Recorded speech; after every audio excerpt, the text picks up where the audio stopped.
Good afternoon, everyone. Alisa Haushalter, Director of the Shelby County Health Department. And on behalf of Mayor Strickland and Mayor Harris, I want to welcome you to the Joint Task Force update. Today will be a little bit different in part because we will only have one briefing this week because of the holiday. We will continue to answer questions by email or call, but we definitely will just do one press briefing this week.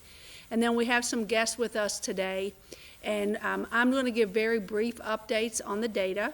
Then Dr. Jain is going to join, and he's going to provide some predictive analyses of what we would anticipate in the upcoming months if we did not take action now. Dr. Randolph is then going to come up and speak directly to the new mask directive as well as the health directive. And then lastly, Dr. Reginald Coopwood and his wife, Mrs. Coopwood, have joined us for a special announcement.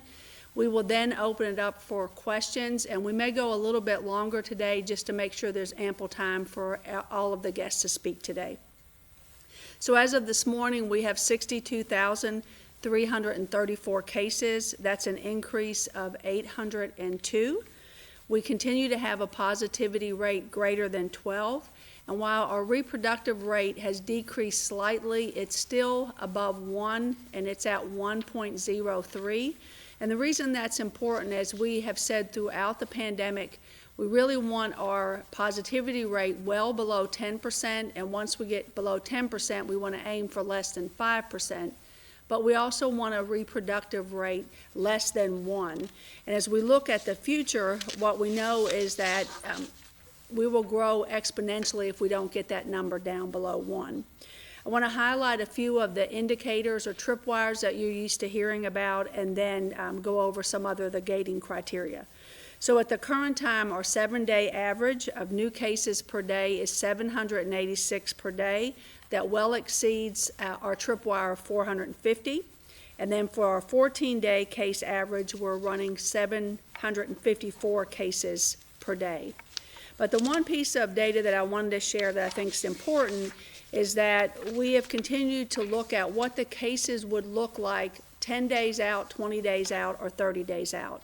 And so based on our current number of active cases, which is 6,929, so that's the number of cases who actually are infectious today that could spread it to others, with a reproductive rate of 1.03, we would anticipate 16,936 new cases over a 30-day period.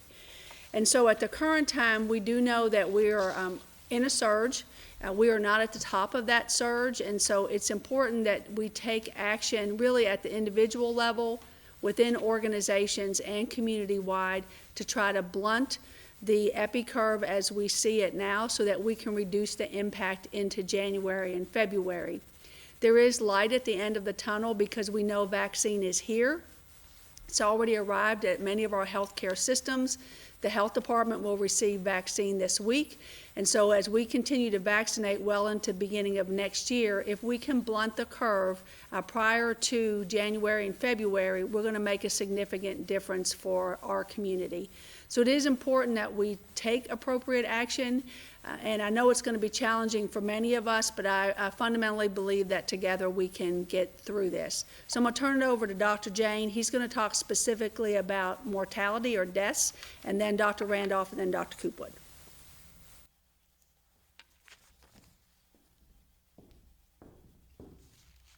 Thank you, Dr. Haushalter, and good afternoon, everyone. I'm Dr. Manoj Jane. I'm an infectious disease doctor. And as an infectious disease doctor, we're seeing a lot of patients, as you can imagine, in the hospital with COVID. And we're seeing a lot of deaths. Each day, I'm seeing maybe 1 or 2 deaths in our group that are seeing the patients. There are about a dozen infectious disease doctors, and easily there are 12 to 15 deaths that are happening.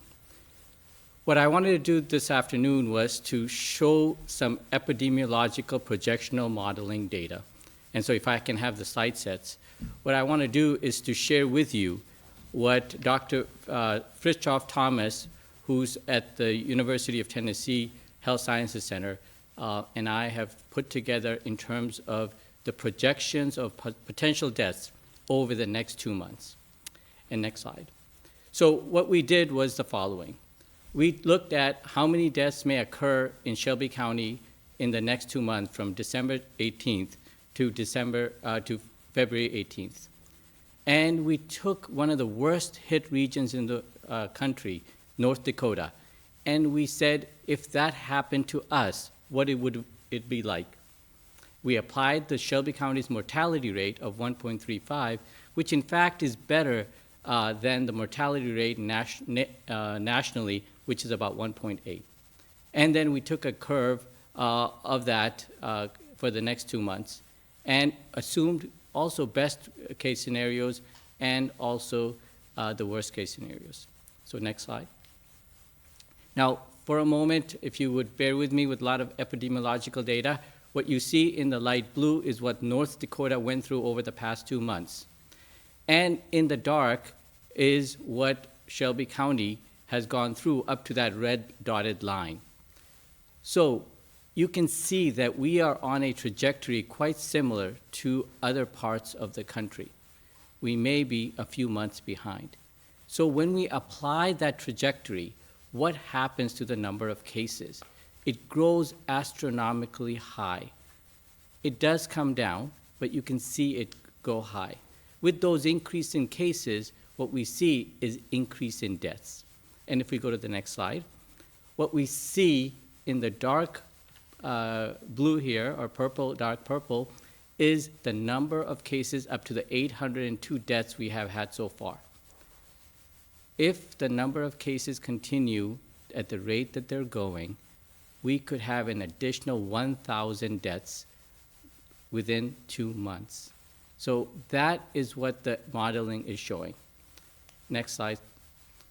So there are several options. If we take aggressive measures now, we can make an impact. The red line shows the number of cases that would be there if we did very little or nothing. The second line, which is the flat line, is if the rate remained the same, but if we take some aggressive measures, we see a best case scenario. And next slide. And this translates really on the following way. The number of deaths per day would be 16 per day if we continue the present course and not take aggressive action. If some action is taken, could be reduced to 11, but if greater action is taken, down to 7 cases of death per day. Not the best scenario, but it's better than having a greater number of deaths up to 16. So, as experts in infectious diseases and epidemiology, what we recommend is what CDC is suggesting, a mandatory masking, increase in restrictions, as well as required closures. That will bring our number of cases as well as the number of deaths lower. So with that, I'll pause, and then we'll be able to take questions later. Thank you.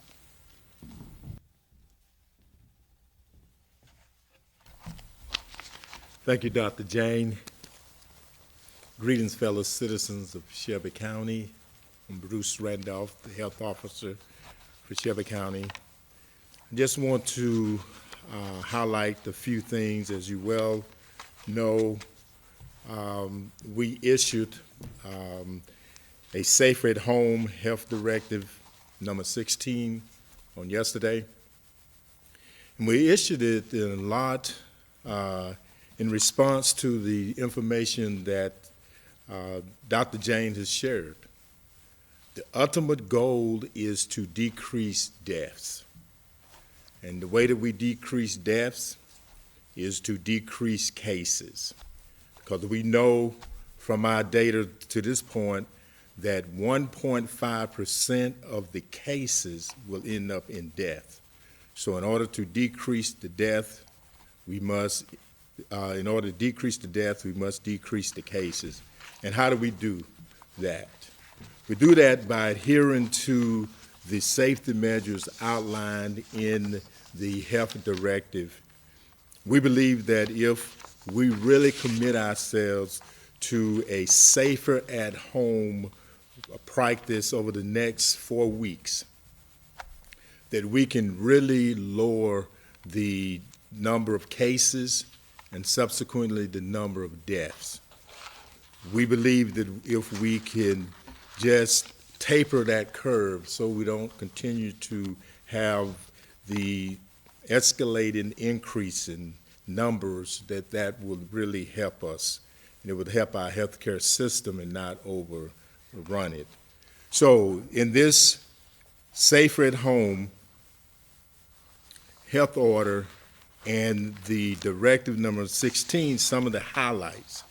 And I want to encourage all citizens to go to Shelby.community and obtain a copy of this health directive, because it outlines things that you can do as an individual, as well as things that businesses and services ought to do in order to all help mitigate and decrease the number of cases and subsequent deaths in Shelby County.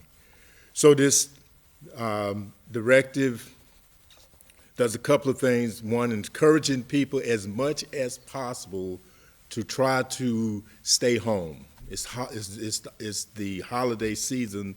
Enjoy your family. Spend time with your immediate family. Try not to gather with other households. Try not to gather in large crowds, but to be at home as much as you can.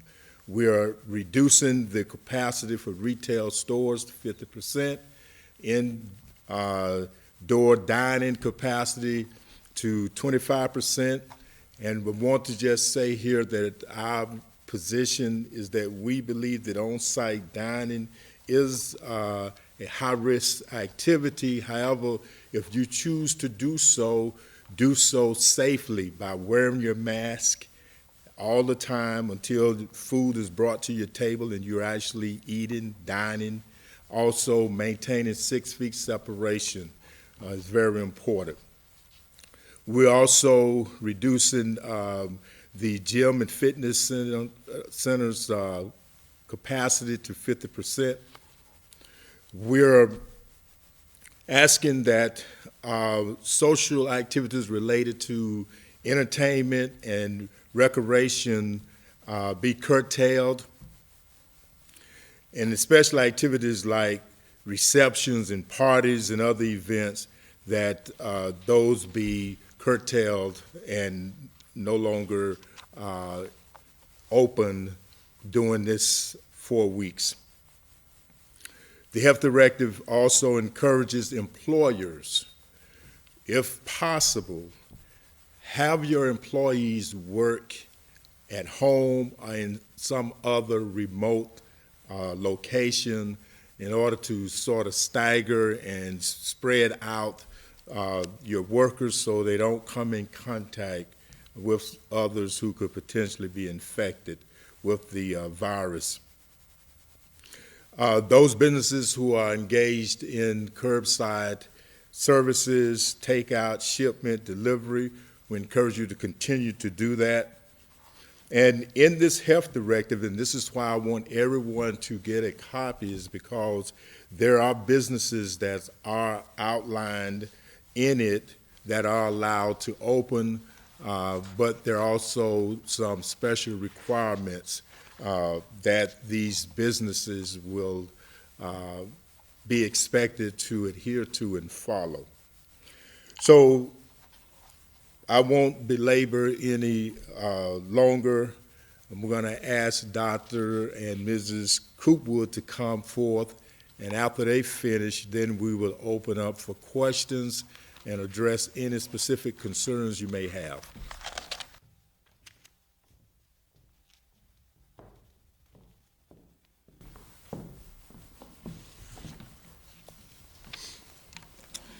Thank you.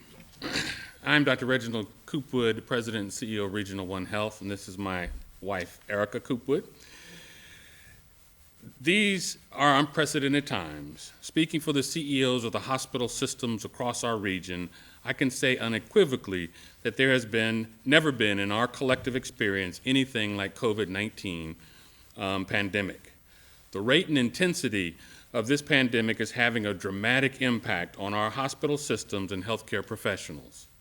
Quite simply, we are in a crisis, and we need to pull every lever to get this pandemic under control. I appreciate and support our public health officials as they make what I know are incredibly difficult decisions to limit the spread of this virus. That said, our hospital leadership recognized also that the new health directive will result in significant financial strain for affected businesses and their employees. When I first heard of the potential changes to the Stay Safer at Home over the weekend, a burden came over me, and I sat down with my wife and I said, Erica, the health department's trying to do the right thing for this community, but it's going to have a negative impact on businesses and people who work in those businesses. So we sat and discussed what can we do as a family, as well as a community, to help thwart the effect that this may have on Memphians and Mid-Southerners as we try to stop the spread of this virus. And so we made phone calls to our friends of Elliott and Kim Perry to discuss what is the thing that we can do. And we said, how about if we create a fund that can help offset the effects of this, originally the pandemic, but the effects of this new order on those individuals. So we're excited to say today, in conjunction with the Community Foundation of Greater Memphis, we are announcing the Pay It Forward Memphis campaign, running now through January 30, 2021. During this time frame, all donations to the Mid-South COVID-19 Regional Response Fund will go directly to agencies supporting hospitality and service industry workers who lose employment or whose work hours and pay have been decreased because of the restrictions necessary to control the spread of this virus. Regional One Health, Baptist Memorial Healthcare, and Methodist Labana Healthcare made the lead-off gifts of totaling $100,000 to the campaign. We have since been joined by FedEx Corporation at a gift of $25,000, First Horizon Corporation, and Truist. And we have requests out to the other major corporations within this community to support these efforts.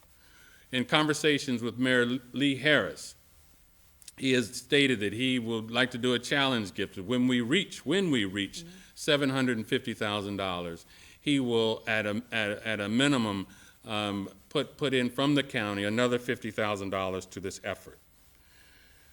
The Mid-South COVID-19 Response Fund Advisory Committee anticipates that making grants will award to Welcome to Memphis, MIFA, and other agencies who will directly allocate these funds to the impacted individuals. We invite all Mid-Southerners, go to your Facebook list, your followers on Twitter and Instagram, challenge them that they may participate in this effort to raise significant amount of dollars from this community where we have Mid-Southerners helping Mid-Southerners who are in pain. This is the Christmas season. We are blessed. Our children are blessed. We have gifts under the tree, but there are individuals in our community who are suffering because of the long-term effects of COVID-19, as well as these new measures that were put in place. So to donate to this fund, please visit payitforwardmidsouth.org. That's payitforwardmidsouth.org, and we will be getting more information out. So check your social media feeds, because we really want this to go across our community. Amen. Thank you. I could not have said that any better. And as a family, it's really on our hearts as people who are leaders in the community and as a part of the community that we personally do our part too.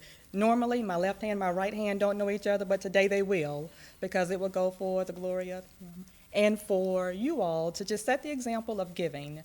As our personal contribution, we will kick off our community round with $10,000 from our family to just spearhead the giving in the larger community for Memphis. We are strong, we are Memphis strong, and we can do this, and we don't have to wait on the fickleness of whoever to help our workers out. We can do this if we all join together, and we thank you in advance for your consideration of this request and for the funding of this grant to help our people. Amen.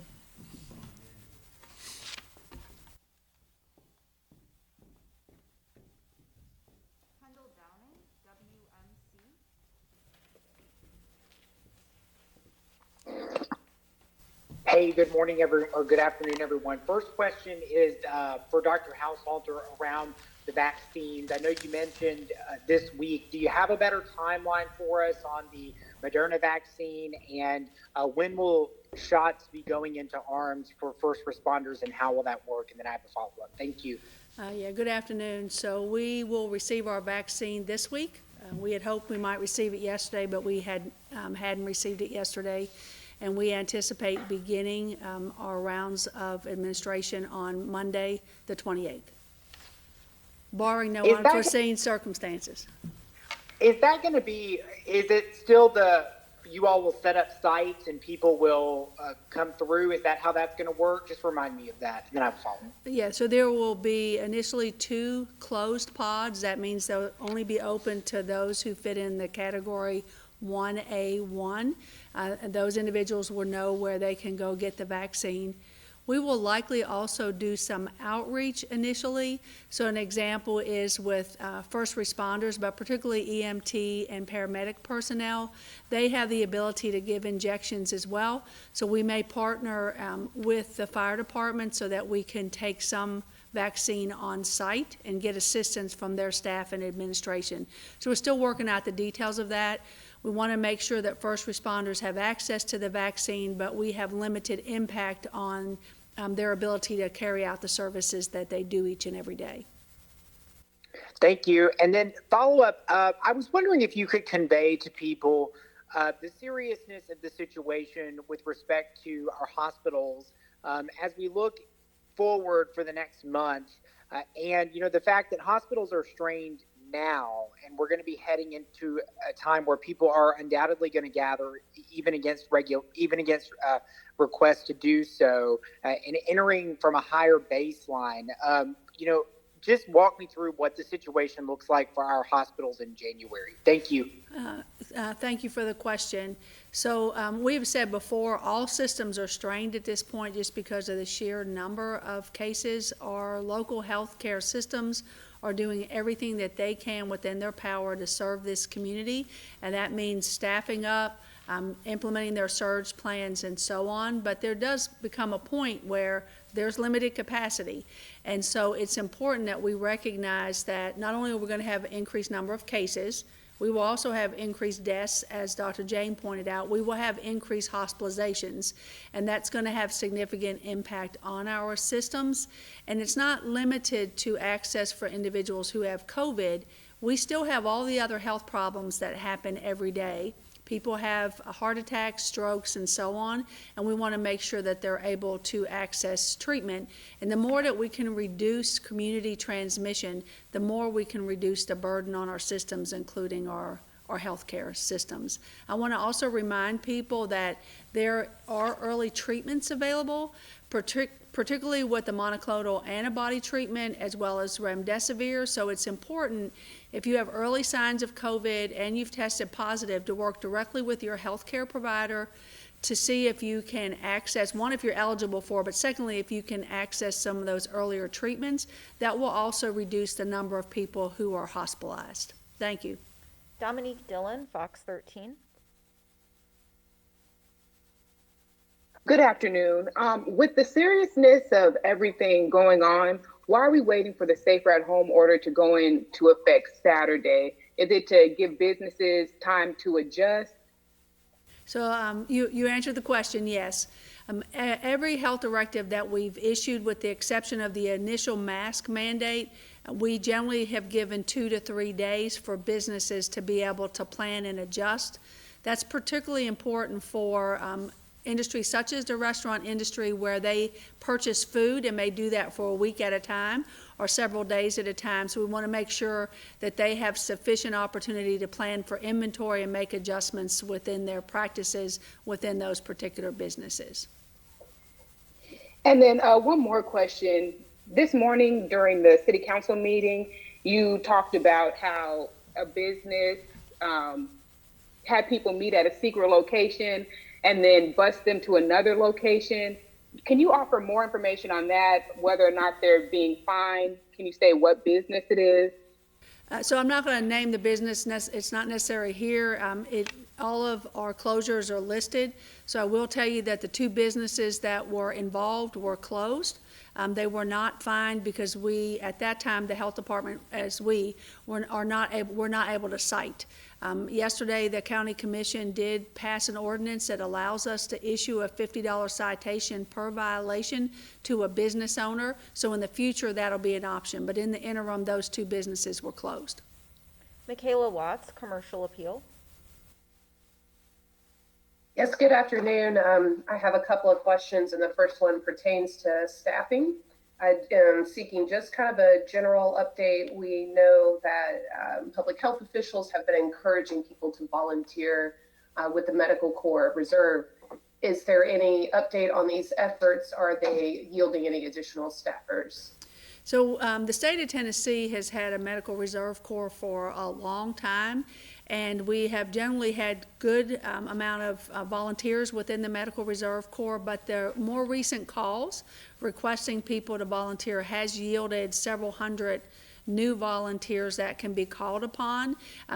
Some will be licensed volunteers, some are not licensed, and so based on their skills and what they're able to do based on their licensure, then they can provide support in a variety of areas in healthcare systems as well as within the public health system. Then your follow-up? Thank you. My follow-up pertains to COVID-19 fatalities, and I'm not sure if this is a question for you or Dr. Jain, but when the public hears about the number of COVID fatalities, I'm not sure that there is a broad understanding of what these deaths look like in comparison to regular things that we have to worry about, like heart attacks, like trauma from car accidents and shootings. Is there any way to sort of provide context? If we get to the point where 10 people with COVID-19 complications pass away every day, how does that compare to, say, like the regular rate of cardiac arrest? So obviously I don't have the data in front of me, and my colleagues may want to comment. What we do know is we do have other health issues in our community that need to be addressed. We have a very high homicide rate. We continue to have a high number of deaths related to opioids. And so in the long run, my hopes are that our lessons learned from working together to address COVID will help us address some of those other issues. But that aside, we do know at the current time, COVID is really one of the leading causes of death locally. There are some communities where COVID has been the leading cause of death in 2020. So we actually will work with the Forensic Center to get some more data so that we can make some comparisons and present that on our website. And I don't know if Dr. Randolph or Dr. Jane, if you want to add. Dr. Jane's going to add something. So I think it's really important to talk about context. And a good comparison is the flu. So in a given year in the United States, we may see somewhere about 40,000 deaths from the flu. Already with COVID in the United States, we are seeing over 300,000 deaths.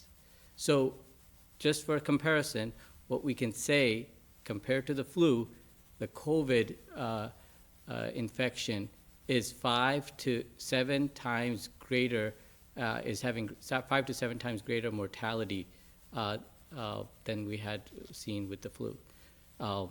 Now, with heart disease and cancer, all of those quite vary. I think the best comparison is with the flu.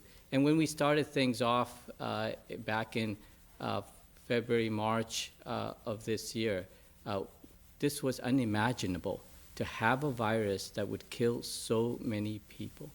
So. Jenny DePrizio, Local 24. Yeah, I have a couple of questions. The first is for Director Haushalter. Do you feel that directive number 16 is enough? Like, do you feel it went far enough, or do you feel that more needed to be done and put into place to protect the public? As we've shared before, we have a very robust process for decision making and how we come to each health directive. But before Dr. Randolph or I sign off on it, and Mayor Harris, we're the 3 people who sign it, we really have to believe that what we've written and what we've directed is going to make a difference. So yes, we do believe it'll make a difference. It is going to take all of us, though. It's not just the restrictions on businesses. It's going to require individual decision-making. It's also going to require employers giving their employees an opportunity to work from home. But we do believe it can make a difference. One of the things we probably haven't celebrated enough in Shelby County is while the state of Tennessee actually had the highest rate of transmission, and that was noted last week on a Tuesday on national news, Shelby County was actually in the lowest, I think 5 or 6. Well, I think it was with 5, but it could have been within 6 of the counties within the state of Tennessee.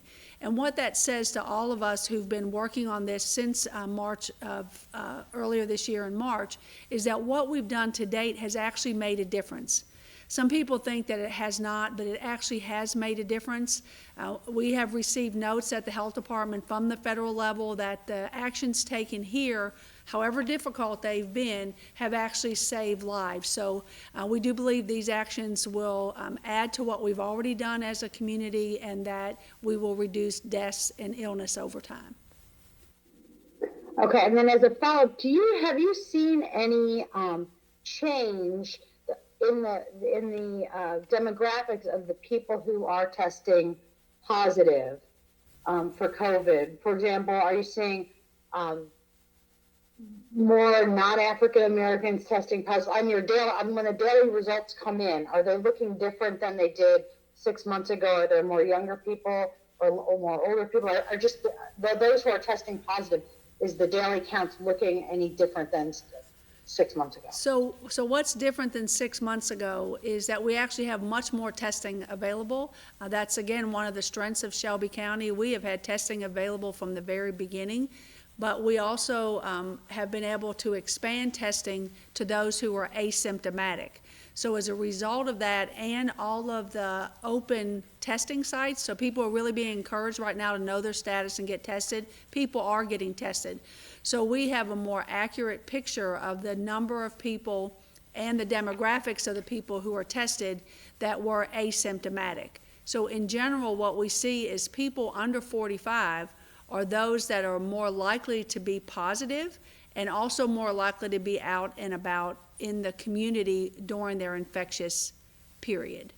That hasn't shifted within the last few weeks, but that's markedly different than 6 months ago when testing was primarily focused on those who were symptomatic, and then surge testing in facilities like nursing homes that had outbreaks. Jane Roberts, Daily Memphian. Can you talk about what the rollout of the Moderna vaccine is in the nursing homes?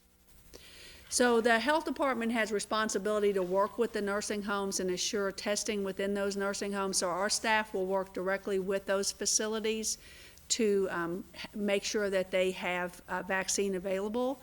I think what I want to reinforce to the community, because there is a lot on national news showing all these huge shipments of vaccine. The vaccine comes in dribs and drabs. And so while we have a priority group to vaccinate through the health department, there's limited vaccine. And so we'll be trying to work with each of those groups within 1A1 to make sure that they have access to the vaccine in a timely manner. If a nursing home is associated with a larger healthcare system, they may also be able to access through their healthcare system. So that's not probably as much detail as you want, but that's where we are currently with nursing homes and the Moderna vaccine. Thank you. Jacob Steimer, Memphis Business Journal. Good afternoon. Dr. Haushalter, I guess a particularly skeptical way to look at the change from the draft that was circulated to the new, or the Health Directive 16 would be that you all, the experts, recommended the closure of restaurants and non-essential retailers, but softened after the input of the politicians. Is that, can you correct me or kind of give me more context onto what happened? Yeah, and you can choose your words as you want. I don't know if I would use the word softened. So again, we have a really, I would say, a rigorous process for decision-making, and it's not limited to input from the politicians. So within the health department, it's typically Dr. Randolph, myself, David Sweat, that look at the data. We were looking at it all day long, every day, and begin to predict what might happen, and we have ongoing discussions about what would be the most appropriate intervention if we continue to worsen. But we also then have significant conversation with the county attorney as well as the mayor of the county, Mayor Harris, and then we have a medical group that meets regularly, and that includes Dr. Jain, Dr. McCullers, as well as Dr. Warren, who've been engaged from the very beginning as well. Then we present what our recommendations are to the mayor specifically and seek input, and then go back and say, yes, this might still have an impact. What would that impact be? Is there room for what one of the mayors has said, another path? And would that path have significant impact or not? And then we come to a final decision, and we attempt to come to consensus. We don't always come to consensus, but that's ultimately what we strive to do. It's critically important, in my opinion, in our community, that we have a voice of unity. This is a very difficult time historically for any of us. Dr. Coopwood mentioned earlier, with his colleagues, they've not experienced this before. I've been in practice almost 40 years. Dr. Randolph in practice probably almost as long. We have not experienced anything like this in our careers. So we are all, from our perspectives, whether it's public health, healthcare, elected officials, offering our best knowledge and advice to come to a decision that's right for this community. And it does have to balance health outcomes with social outcomes, with educational outcomes, and with financial outcomes. And so from an original draft, which I will note was leaked to the media because it was a discussion document, not an actual health directive. It was a draft for discussion. From those original drafts, there oftentimes is a change that occurs before we finalize the document. We were continuing to make fine-tuning iterations to the document yesterday morning. So I think it's more of a reflection on our process and assuring that as we write a health directive, we're considering all the things that we need to for our community. You have a follow-up? So the document that was leaked, is that before you all had some of that outside input? Was that mostly based on the health department and the doctors? Is that fair to say? Well, I can tell you the exact process just for clarity to the public, in part because the document being leaked caused a lot of confusion, in my opinion, with the public. There was a meeting with the mayors, which we typically have on Thursdays, and we had a lot of discussion. There was feedback from one mayor specifically that said, you know, I really would like to see it in writing so that I can have time to look at it and give feedback, but also if there's any place that isn't clear, because that was criticism of a previous health directive, that I have an opportunity to weigh in. So typically we don't share a draft document, but we did share what I'm going to call a straw man. So here is the straw man. Please, mayors, take a look at it based on our discussion and give feedback, insights, other perspective. And so it was a discussion document. From there, I don't know who leaked it, but somebody clearly leaked that to the press and the media, which made it appear that it was a complete document, which was a misrepresentation of what that document was. So I hope that clarifies for you based on your question. Thank you. Katie Reardon, WKNO. Hi, yeah, I'm hoping either Dr. Coopwood or Dr. Jane can respond to this, but State Health Commissioner Alisa has said that if Tennessee experiences another surge like after Thanksgiving, that it'll, quote, break Tennessee hospitals. So I'm wondering, what would that look like locally? So do you want to comment? Well, Dr. Coopwood's going to comment.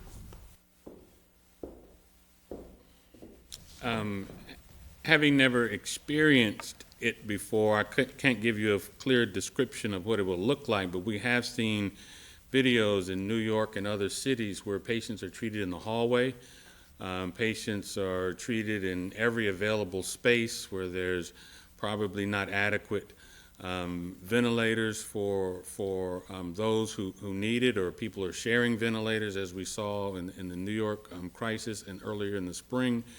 So when you compound what we're currently going through on top of another one within 2 or 3 weeks, we hope we don't, and we're not hoping for that, but we potentially could place the regional health systems in that type of scenario, and that's not good for anybody. Great, thank you. And then as a follow-up question, a lot of pushback from restaurant owners is that contact tracing data does not bear out that they are a primary source of transmission. But I'm wondering if how much stock we should be putting in that data, the limits of it, and why, as a health department, you believe that restaurants are a source of transmission. So that's a really great question. One, we have a lot of data in Shelby County, not just from the health department and our contact tracing tool, but also from our healthcare systems and others. But you do have to look at the data in context, and there's always limitations of data. And because of the way the virus spreads, it is very difficult to say this person contracted COVID on this day in this place. One, you can't see the virus. People can take up to 14 days to go from being exposed to actually being identified as a case or being infected, or the infection being present.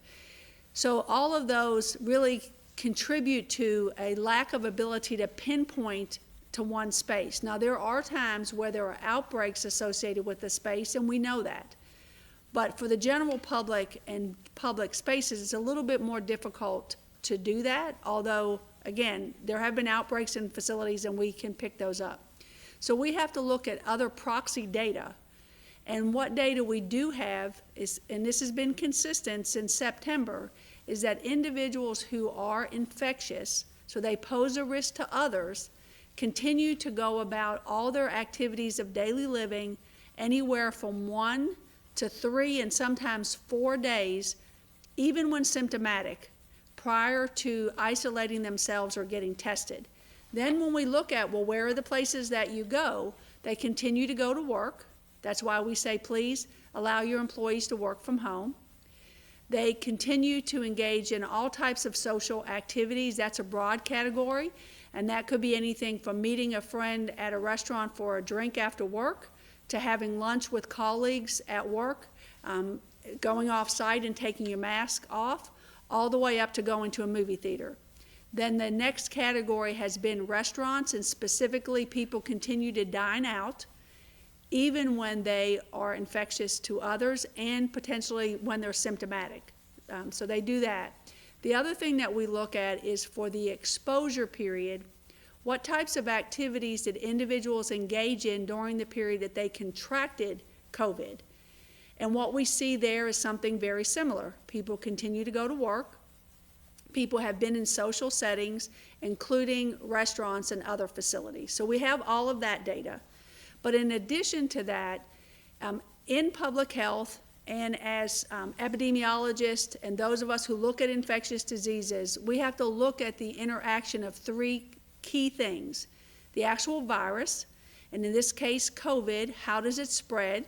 We've already heard that it spreads very rapidly. We know it's airborne. We look at the host, or those who are likely to get infected, and what makes them potentially at risk or lower risk. But then we look at the environment.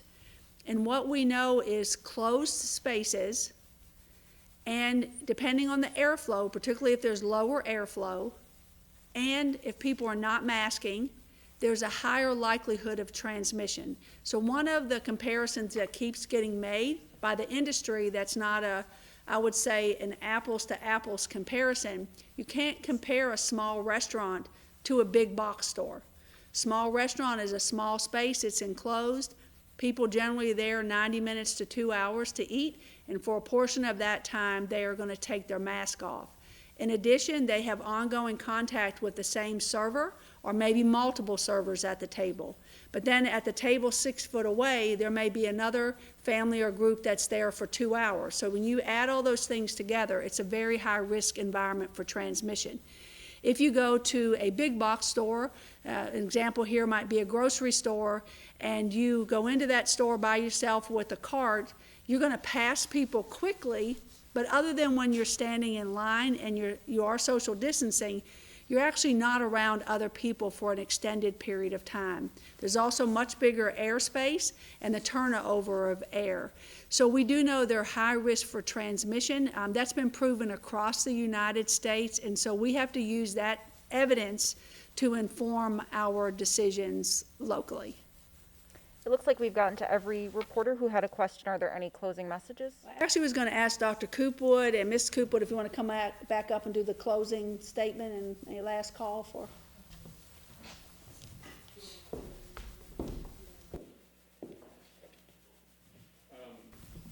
Yes, I think that if I can invite Kevin Kane and Beverly Robertson to come up and kind of address from the need for this Pay It Forward, midsouth.org, so that we can really push this across the community.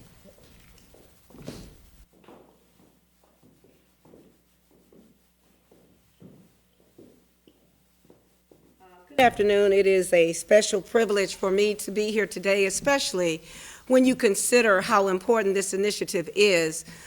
We do know that individuals in the restaurant and lodging and hospitality industry have been the most affected by this pandemic.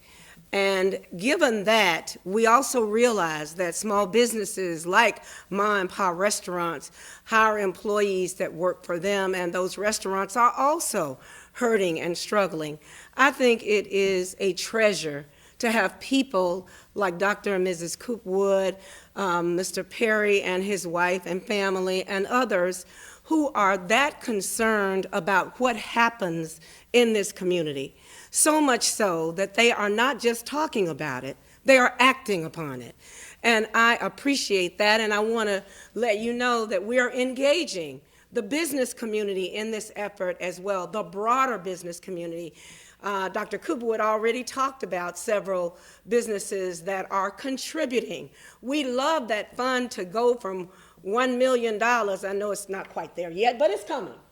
I would like to see that fund grow to $3 to $5 million, and we know that Memphis can do it because we're just that kind of community.